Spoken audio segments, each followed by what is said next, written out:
Hello, and welcome to this week's edition of Thursday 30. My name is Sarah Roof, and I'm with Kentucky Hands and Voices, and we're doing this series in September as part of Deaf Awareness Month. So this is the third in the series. We did one with Michelle Niehaus and Anthony Adkins with the Department of Behavioral Health, and then we attempted to do one with Dr. Shelley Moats, a pediatric audiologist. We'll be re-airing that due to technical difficulties, but I'm excited this week to be joined by local author, Kentucky author, children's author, Shannon Stocker. So Shannon recently released a book called Listen, and we made this available at our Deaf Awareness Day at the Louisville Zoo in August. And so a lot of our families, a lot of our kids were excited to get this book. And so we're going to talk a little bit about it and your motivation to write it. But go ahead and start. Shannon, just introduce yourself and tell us a little bit about yourself. Sure. Do you mind showing the cover? Because it's so pretty. Yes, Devin did such a good it is job very on pretty. Yes. that. She's so beautiful. Devin Holsworth did the artwork. And so, it's such a teamwork thing with picture books when you're not an author illustrator, which I am not. I cannot draw stick figures. And she's so talented. So, I am Shannon. I come from a kind of a crazy background. I started off actually in the School of Speech thinking that I kind of wanted to be the next Barbara Walters when I went to Northwestern University for my bachelor's, and started having some medical issues. And so I took a few medical classes that were interesting, and I wound up then getting a master's degree in anatomical sciences and neurobiology and going to med school. And in med school, I focused on, I really loved pediatric oncology and just general pediatrics. And so I kind of thought that was the direction I was going to go. And my last year of med school, my symptoms started happening again, and they were worse this time. And so I postponed my residency. And for 7 years, I continued to decline until in 2007, I had been in a wheelchair for a couple of years. I needed a wheelchair to get around. My body was covered in ulcers. One doctor gave me 2 years to live. I was diagnosed with a disease called reflex sympathetic dystrophy, or CRPS, which is currently getting some attention because of a Netflix documentary that just came out called Take Care of Maya, which is phenomenal. And they're just a wonderful family with a heartbreaking story. But when I started really focusing on writing, I've always been an artist. I'm a musician. I'm a singer, a songwriter. I've always loved lyricism and poetry. And when I had kids, that's actually the first time I fell in love with picture books. Oh, yeah. And I just thought these are amazing because it's taking the whole story arc that you get in a novel, and it's doing it in 600 words or so. It blew me away, and I saw the intricacy of it. And so I decided to start studying and went to conferences and learned the craft. And in early 2019, I went to a conference in Florida where the message I heard loud and clear was write what you know. Okay. Write what you know. And I thought, I'd always wanted to try my hand at a nonfiction picture book. I'd never written one. Everything I'd written at that point had been fiction, and my only sale at that point had been fiction. And I thought, what do I know? I know medicine. I know what it's like to be a patient. I know disability. I know music. And so I started Googling, and the very first person that popped up was Evelyn. Okay, awesome. And I thought and both my parents were hard of hearing. So that was another connection. I did not know that. Yes. Yeah. So it was another connection. And actually in med school, I learned enough sign language because nobody else knew sign, that whenever in pediatrics, a deaf patient came through, I could go and at least sign a little bit with them. So it's always been something I've been drawn to, trying to learn that, and that communication skill. And in any case, Evelyn, I thought she was too famous. So Okay. I went on and did more research, and I kept coming back. And so finally I was like, what am I afraid of? So I reached out to her team, told them I'm a children's author. I'd love to interview her. And I was shocked that she responded right away. She emailed me. She said she was interested. She'd love to talk. It's amazing. And this picture book like wrote itself. I mean, it was like I knew immediately what I wanted to write, immediately where I wanted to go. Nothing like this will ever happen again. Where I put it on paper, and my critique partners loved it, and I was just so excited to be a part of her story, because it's amazing. Her It story's is. incredible. And I don't, I didn't mention that when I showed it. So it's Listen How Evelyn Glennie, a Deaf Girl, Changed Percussion, right? So tell us then a little bit. I mean, you've given us a little bit of the background, but maybe the process. So like, interviewing her, because she's not American, of course. So did you travel, or was this all virtually? How did it come about, like writing the story?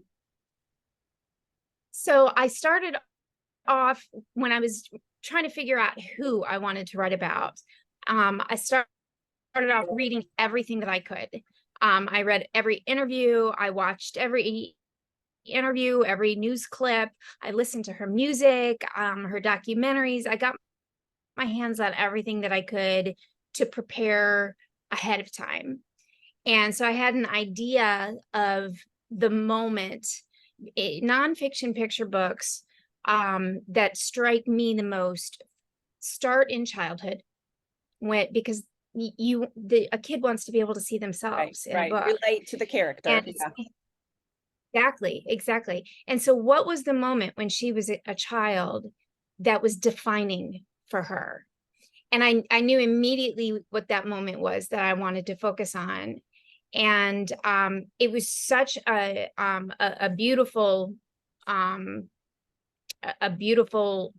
bond that she had with her teacher, who really encouraged her.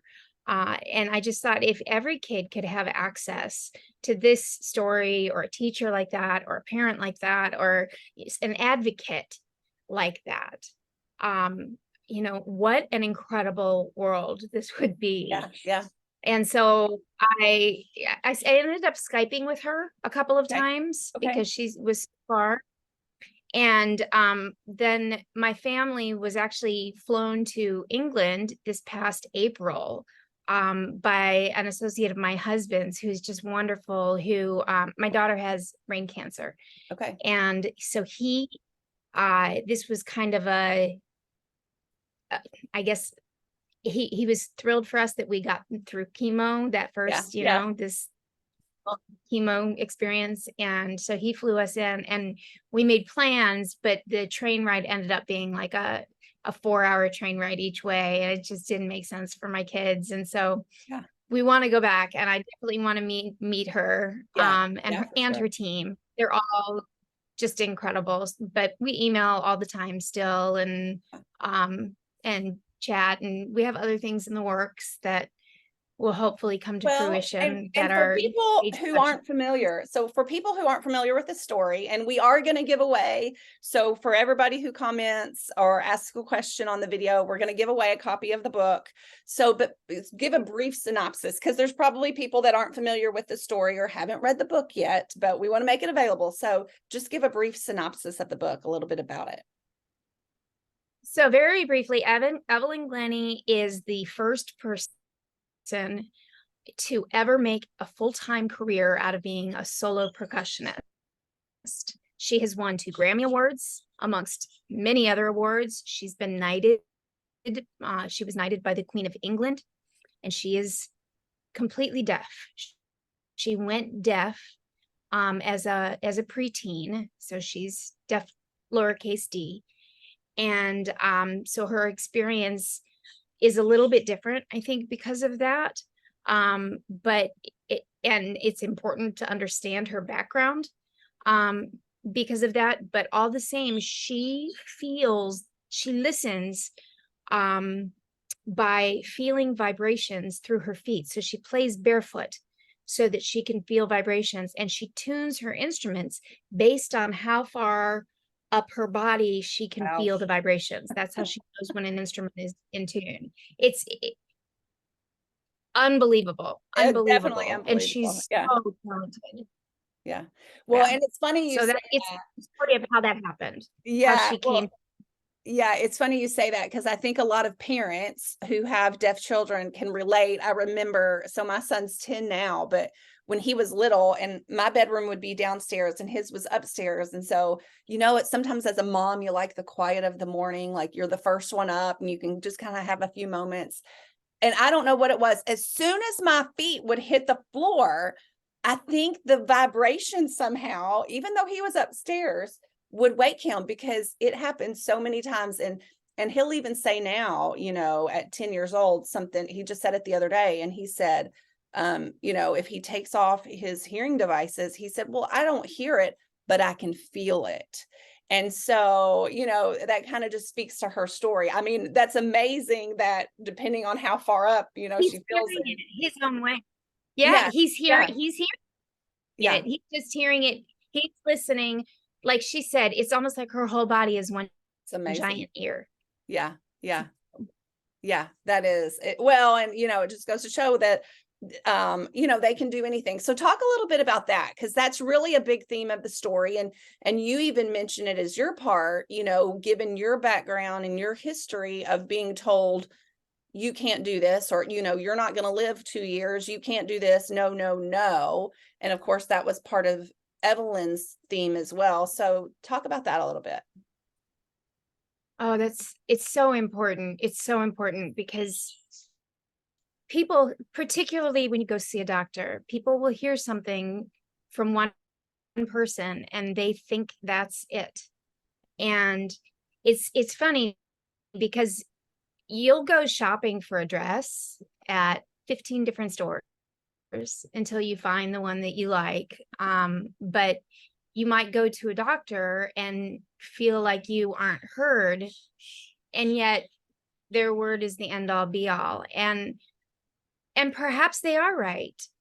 But if you're not comfortable with what they're saying, it's okay to get a second opinion. And if they are upset by you getting a second opinion, that's all the more reason to get a second opinion, because any doctor should want their patient to feel comfortable Right. and good about the direction that they're moving. And so self-advocacy, doing your own research, and not taking no as an answer, continuing to fight, keeping that fight and that spirit alive is so important. And it's not going to be there all the time. And that's okay. You're going to have moments where you break down and you cry and you feel like this is too hard and this is impossible. That's okay. Move through that. Keep your hope and try again. Try again. Yeah. Yeah. And I mean, that's a great point, because I think, as parents, because most, it's over 90% of children who are deaf or hard of hearing are born to hearing parents, right? And so a lot of times it's like you find that expert opinion, so to speak. And that's what I always say, like parents have to become the expert on their child, because every child is different. Our motto with Hands and Voices is what works for your child is what makes the choice right. And so no matter what communication mode it is or what technology that a child might use, like, do the research, be the advocate to find what that is for your child, so you can help them reach that potential, just like Evelyn Glennie, was reaching her potential in this story. So I love, I love all of that. So it's great.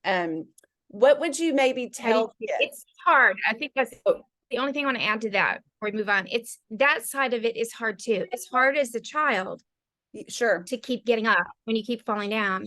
But when you are the caregiver, it is also very, very hard to research things that you feel like you know nothing about, Yeah. and you feel like you don't know where to go, and you don't know, and in the beginning you won't, but you won't always feel that way. So Yeah. Yeah. it's hard, and I just want to validate that as well. Absolutely. Well, and that's what I always try to connect with parents on, because I remember, we're kind of on the far side of it a little bit. There's still things to learn, of course, but it can be so overwhelming. And that's why Kentucky Hands and Voices exists, is to support families through that.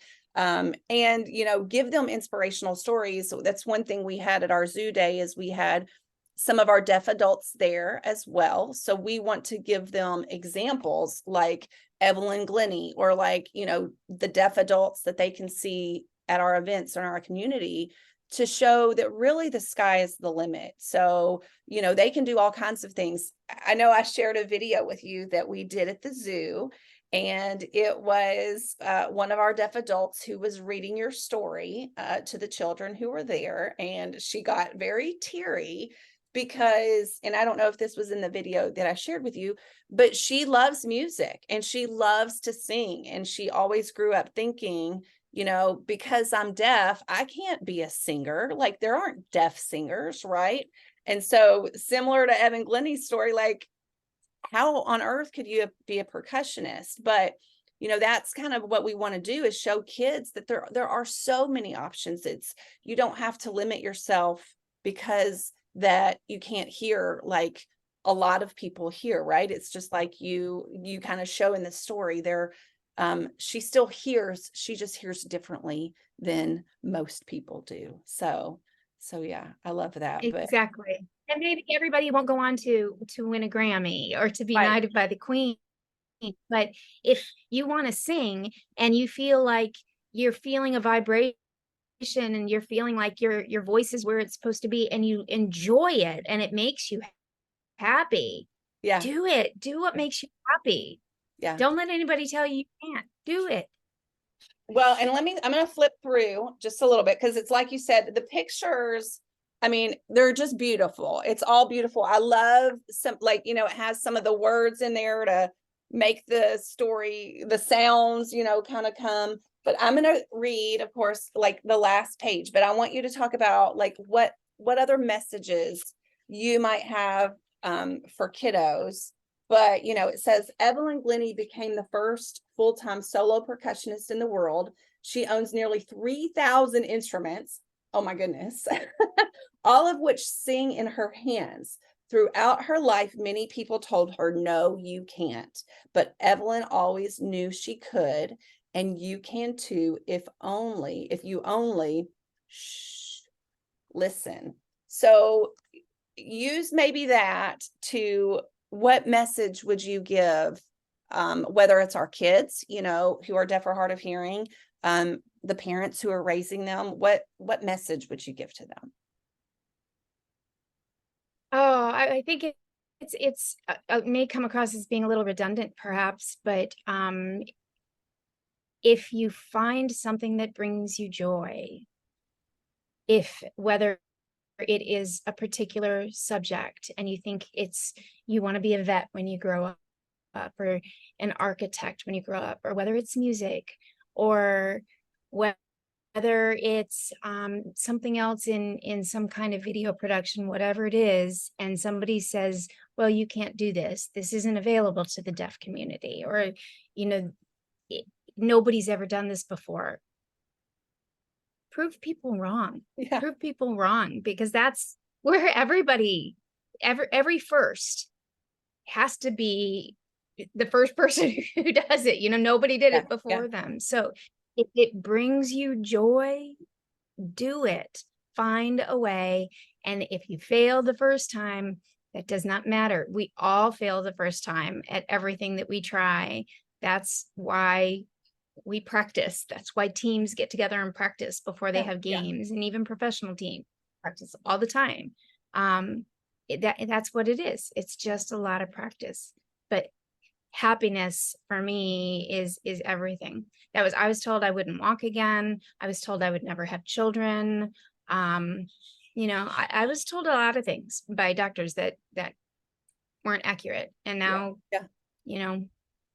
here I am 15 years later, alive, Alive. Yeah. children Yeah. walking. Yeah. Yeah. Awesome.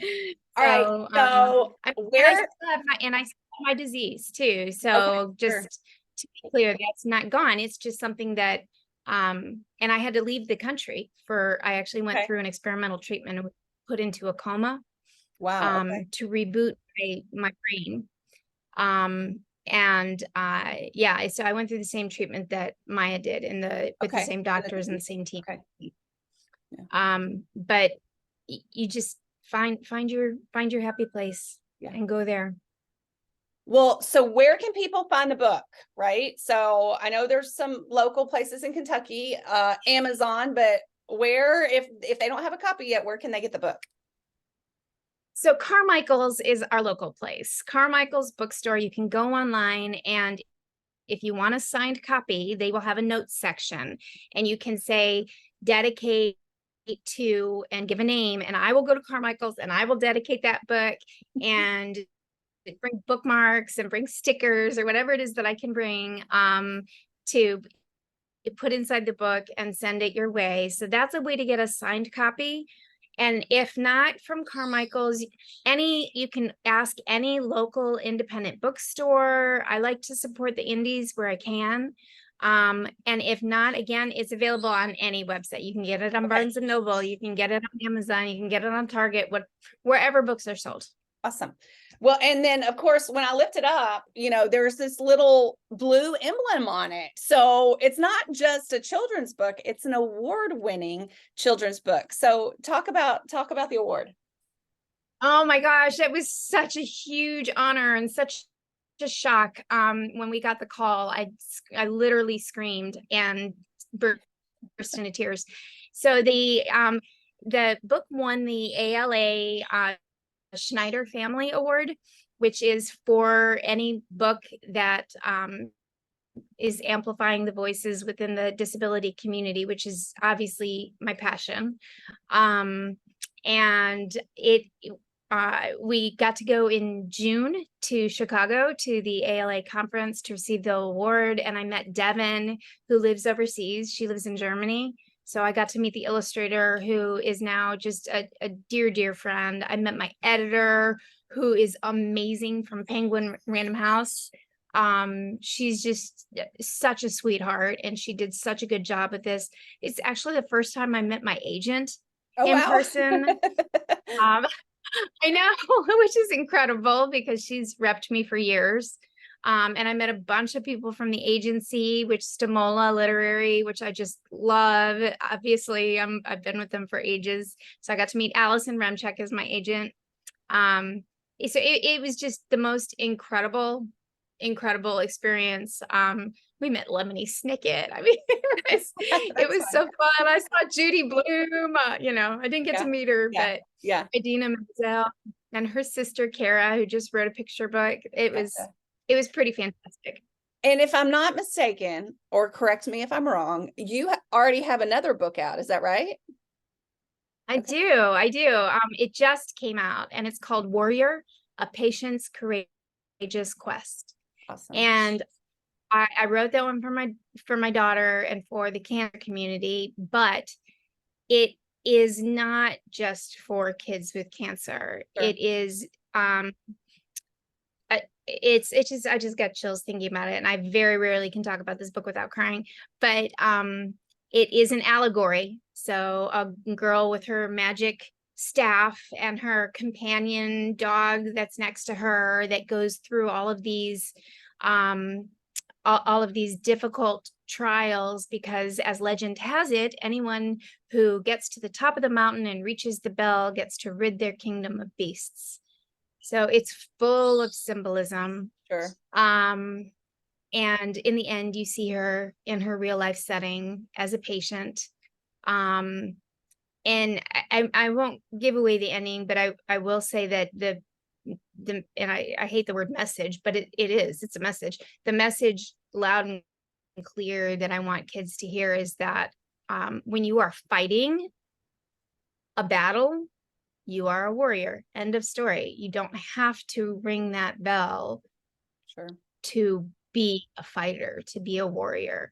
And it's the same thing when you're learning how to do something new that people are telling you can't do. You're fighting to do it. And, Yeah. it's kind of that determination is really, really important to me. So yeah, that book is very special to me as well. I would say yes, very personal, it sounds like. So Very personal.